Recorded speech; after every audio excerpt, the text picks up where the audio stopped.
a revelação de Jesus que quase ninguém conta, antes que existisse um presépio. Antes que houvesse uma cruz, antes que qualquer ser humano respirasse pela primeira vez, Jesus já era, não como um bebê indefeso, não como um mestre caminhando entre multidões, mas como o Senhor eterno, revestido de glória, poder e autoridade absoluta. A Bíblia não apresenta Jesus apenas como alguém que entrou na história. Ela revela que ele é anterior à própria história. E quando essa realidade foi revelada sem filtros a um homem, o efeito não foi conforto, foi colapso. Ele caiu como morto. Não por medo comum, mas porque nenhum ser humano suporta, por si só, a manifestação plena da glória divina. Estamos falando de uma revelação registrada no livro do Apocalipse. Não é metáfora, não é poesia, é confronto direto com quem Jesus realmente é. João, o discípulo amado, aquele que caminhou com Cristo, que ouviu sua voz de perto, que reclinou a cabeça em seu peito, teve diante de si uma visão que destruiu qualquer imagem limitada que ainda pudesse existir. O Jesus que ele conhecia agora se manifestava sem véu, sem disfarce, sem limites humanos. No capítulo 1 do Apocalipse, João está exilado na ilha de Patmos isolado, perseguido e abandonado pelo sistema humano, mas não abandonado por Deus. Em um dia comum de adoração, algo interrompe completamente sua realidade. Ele ouve uma voz atrás de si. Não era suave, não era familiar, era como uma trombeta rasgando o silêncio. Quando João se vira, seus olhos não encontram uma figura comum. No meio dos 7 candelabros, ele vê alguém semelhante ao Filho do Homem. Mas não era o Jesus da Galileia, era o Cristo glorificado, vestido com túnica longa, cingido com ouro, em posição de autoridade e sacerdócio eterno. E quanto mais João tenta descrever, mais claro fica. Palavras humanas não são suficientes. Os cabelos brancos, como a lã, apontam para a eternidade. Os olhos, como fogo, revelam que nada escapa ao seu julgamento. Os pés, como bronze incandescente, falam de firmeza, poder e justiça. A voz, como muitas águas, não pede atenção. Ela domina tudo ao redor. Da sua boca sai uma espada afiada, não para ferir carne, mas para julgar, separar, revelar. Seu rosto brilha como o sol em pleno meio-dia. Não existe sombra, não existe limite, é glória pura.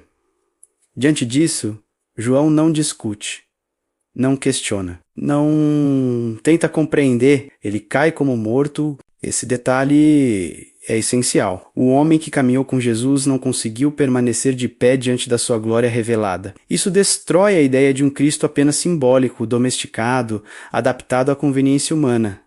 Mas então acontece algo decisivo. A mesma mão que sustenta as estrelas toca João, e a mesma voz que ecoa como águas fala com ternura.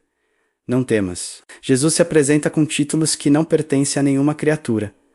Eu sou o primeiro e o último. Eu sou aquele que vive. Estive morto, mas agora vivo para todo o sempre. E tenho as chaves da morte e do mundo invisível. Isso não é linguagem figurada. É declaração de soberania absoluta. Jesus afirma controle sobre o tempo, sobre a vida, sobre a morte e sobre a eternidade. A pergunta inevitável surge: se ele é assim, por que o mundo não o viu dessa forma desde o início? Por que aquele que sustenta o universo escolheu nascer em anonimato? Por que o dono da glória eterna aceitou a simplicidade de Nazaré? Por que o rei dos céus caminhou como servo? A resposta não está em perda de poder. Está em escolha. A glória não foi retirada, foi escondida. O apóstolo Paulo revela isso de forma direta ao afirmar que Jesus se esvaziou, assumindo forma de servo. Isso não significa que ele deixou de ser Deus. Significa que ele abriu mão de manifestar externamente aquilo que sempre foi em essência. Ele continuava sendo o alfa e o ômega, mas escolheu não agir como tal aos olhos humanos. Enquanto viveu entre nós, o Criador experimentou fome, cansaço, dor e rejeição. O mesmo que colocou estrelas no céu chorou diante da morte de um amigo. O mesmo que governa o tempo caminhou dentro dele. Isso não foi fraqueza, foi amor estratégico. Se Jesus tivesse vindo em glória total, ninguém se aproximaria. Mas vindo como servo, ele tocou feridos, acolheu rejeitados, sentou-se com pecadores. Ele se tornou acessível. Mesmo assim, por breves momentos, o véu foi levantado. Na transfiguração, alguns discípulos viram sua face brilhar como o sol. Foi um aviso silencioso. Existe mais por trás dessa humanidade. Mas a regra era o oculto. até a cruz. E aqui está o ponto central. A cruz não foi a derrota de um homem bom, foi a humilhação voluntária de um Deus eterno. O sacrifício só tem valor infinito porque quem se entregou era infinito. Pouco antes de tudo acontecer, Jesus fez uma oração que revela esse mistério com clareza absoluta. Em João capítulo 17, ele pede ao Pai que o glorifique com a glória que tinha antes que o mundo existisse. Isso muda tudo. Jesus não pede algo novo. Ele pede retorno. Ele afirma que sua glória precede a criação. Ele declara pré-existência eterna. Ele revela que sua origem não está em Belém, mas na eternidade. Conhecer essa verdade não é detalhe teológico, é fundamento, porque se Jesus não é Deus, o evangelho desmorona. Mas se ele é quem afirma ser, então tudo muda. A Bíblia confirma isso desde o início.